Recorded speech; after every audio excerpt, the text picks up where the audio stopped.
Hey, sweetie. So, I'm still in my pajamas and everything because I decided to do a video and it was stressing me out thinking how I had to get everything prepared and get dressed and do all that stuff. And it's Sunday and I don't want to get dressed, so I'm in my pajamas and I'm quickly going to show you how to make the bread dough that we were using into the Herb&Garlic Cheese Buns because I'm making some of those today and I thought, hey, why not make a video of that? So here we are.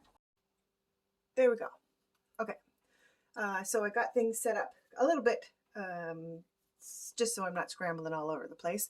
But you can see I have the bread dough, same that I did last time, sprinkled the edges, cut it. We're going to cut it down the center. So I'm going to do that. And I'm going to make one loaf of bread and I'm going to make some buns for tonight's supper out of this. So I get to show you how to do that. We're just going to take this one right out and then work with it. I'll save the other for later. You already know how to make a loaf of bread.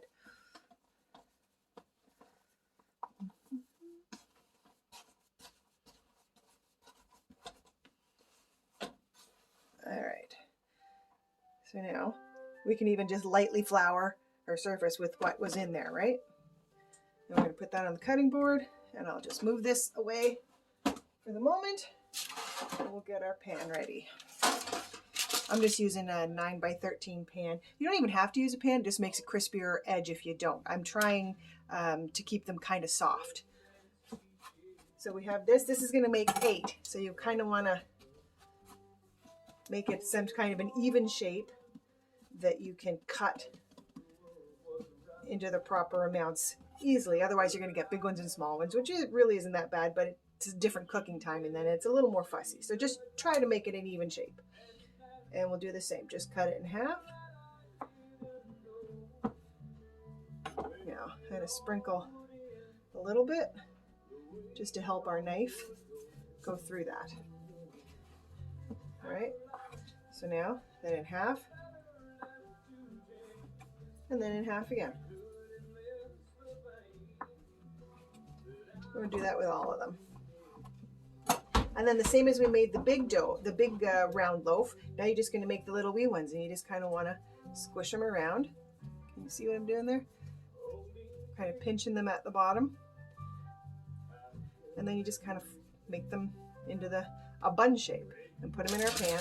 And we're going to do that. I'm going to do them all because I'm going to show you the topping too.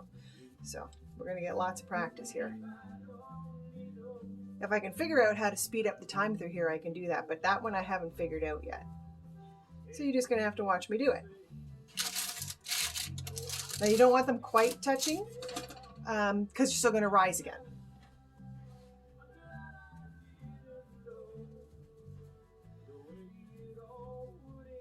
So each one you just give them a little squish at the bottom. It almost looks like a little mushroom when you're giving it a squish. Oh, you didn't see that. Sorry. Got to put it on camera. It looks like a little mushroom, but then I fold it in. And just kind of round them up. You don't have to be too perfect. I can get lost in making them perfect sometimes, so they don't need to be. It's Sunday and in my pajamas, right? We're making messy things. All right. That's not, see, and you see how quick this is too. It's really not that hard. I don't know if you can hear it or not, but Grandpa's playing his bass in the background again, so I have music to cook by.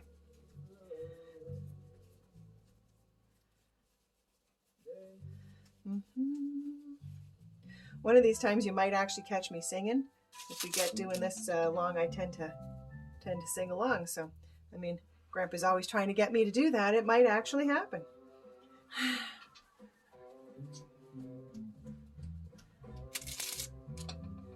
There we go. Almost done. There, and these are actually already starting to dry out. I can feel. That's why if you're storing that dough, you want to make sure that it's covered. And actually, now that I said that, I gotta cover the other one or it's gonna dry out because I'm saving that until I'm done this. All right, last one.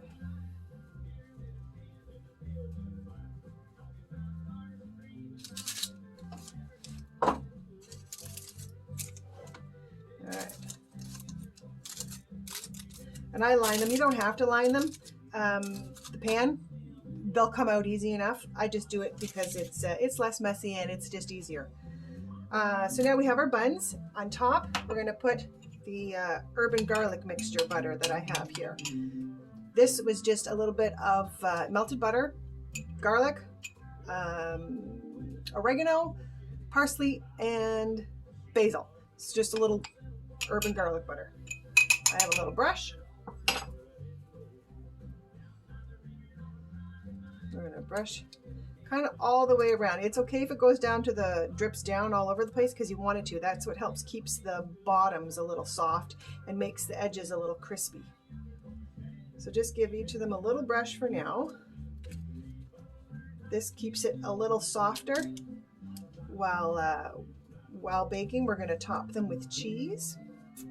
And we're going to do the cheese at 2 different times.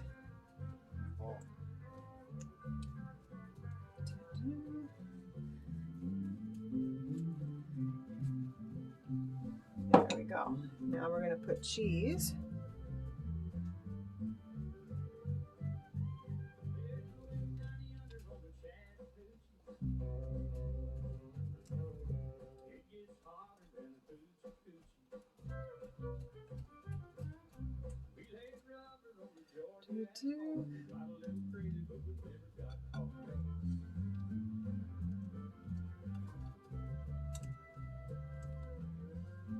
Now we're going to let that rise for a little bit, just till they puff out again, maybe 15-20 minutes, and then I'm going to coat them again with the garlic butter before baking. So we may not see that step, but I'll talk about it again at the end. But so now these are ready to rest.